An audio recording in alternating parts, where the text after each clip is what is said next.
시다르타와 신들에 대하여. 예전에 어느 유튜브에서 펍화경 11시간짜리를 하루 만에 본 적이 있다. 나의 짧은 5분짜리 유튜브 글도 90개가 넘었으니 연결하여 읽어보면 7시간은 조금 더 될 것이다. 펍화경 11시간에 비하면 7부 능선쯤에 온 것 같은데 앞으로 3시간 조금 넘는 정도의 분량만 더 쓰면 족할 것 같다. 가끔씩 내가 쓴 글을 읽어보면 내가 제일 팬인 것 같다.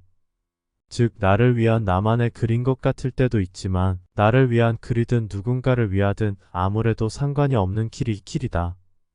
이 길에서 만들어지는 나의 모든 글을 읽는 사람은 그 사람이 어떠하든지 누구이든 간에 존재에 대한 열정적 탐구심으로 간절한 매니아이기만 하다면 그것으로 족하다. 알 수 없으며 잃어버린 시다르타의 시간들. 제자들 모두 만장일치이어야만 인정이 되어 계승되는 시다르타의 가르침. 시다르타의 가르침이 우리에게까지 전달되지 못한 진리는 도대체 무엇일까? 그 단서를 찾는 유일한 방법은 자신이 시다르타의 경지에 스스로 올라서서 불경을 통하여 숨겨진 진리를 파악하는 방법 밖에는 없다. 그러나 오늘날 시다르타의 경지와 같아진다는 것은 물리적으로 불가능하며 시간과 공간 속 삶에서 고행의 길과 승단의 길을 간다는 것은 녹록치 않다. 그래서 오늘날 이 시대의 깨침은 속성으로 이루어져야 하며 쓸 것 버릴 것을 빨리 구분하여 선택하는 능력도 필요하다. 산속에서의 고행도 필요하겠지만 어떤 사람에게는 속세가 더 고행인 사람이 있다. 그런 부류의 사람은 굳이 산속 고행을 할 필요가 없게 된다. 즉 오온이 미약한 시다르타 같은 사람은 속세를 떠나 의도된 고행이 필요하지만 오온이 발달한 사람은 속세 자체가 고행이기에 의도된 고행은 필요 없게 된다. 만약 오온이 미약한 사람이 속세의 길을 간다면 미련한 사람이며 오온이 발달한 사람이 산속으로 들어간다면 어리석은 사람이 된다. 왜냐하면 두 가지 경우 모두 스스로를 흡족하게 하여 만족해치기 때문이다. 괴로움은 괴로움이란 소멸의 대상이 아님을 알 때까지는 괴로움이어야 한다. 수행의 첫 발도 괴로움이며 마지막 끝도 괴로움임을 자각하는 것이 중요하다. 다행히 오늘날에는 시다르타 시대보다 수많은 고급 정보를 접할 기회가 많다.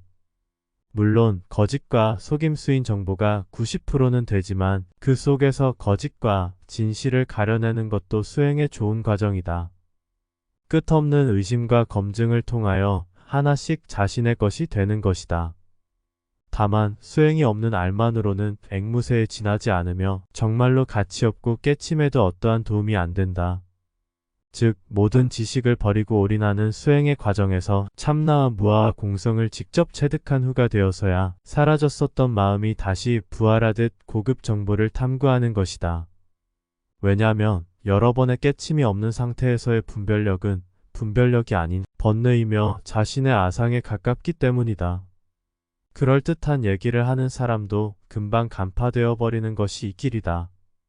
얕은 시다르타는 최상승 무상정득각의 상태에서 무엇을 보았느냐인데 참나도 아니요 무아도 아닌 그저 애당초부터 있었던 자신과 세상의 존재성 즉 순간의 이것이라고 하는 것이라면 그것은 이미 아라한의 경지에서 체득된 상태에 불과하다.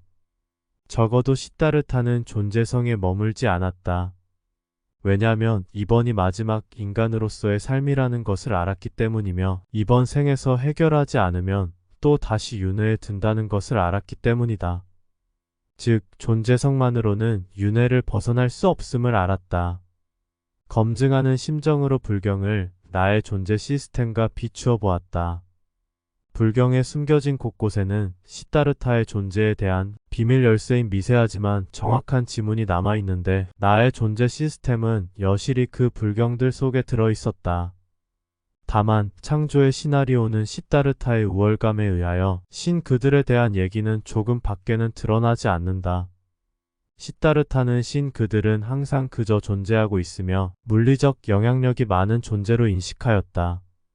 스스로 신 그들에게 굴복하지 않으며 그렇다고 하여 비방하지도 않는다. 신 그들의 손길을 인정하지만 스스로가 더 우월하다는 의식이 깔려있다. 시다르타의 그런 자신감은 어디에서 오는 것일까? 이것이 시다르타 최상의 깨침의 핵심이다. 유아와 무아의 온전한 소멸. 이것이 해답이다. 아라한의 경지로서는 절대로 넘을 수 없는 벽. 그 벽을 허문 것이 시다르타이며 결국엔 비존재가 되는 것이다. 유아와 무아의 완전한 소멸. 이것이 본래의 무이며 비존재이다. 즉, 존재하면서 무아라고 하는 상태는 속임수임을 간파한 것이다. 완전한 무아와 유아의 소멸은 신 그들도 들어설 수 없는 자리가 되고 만다. 비존재에 이르면 모든 것은 소멸되어 사라진다. 그 상태가 최상의 중도이며 대자비의 실현인 것이다.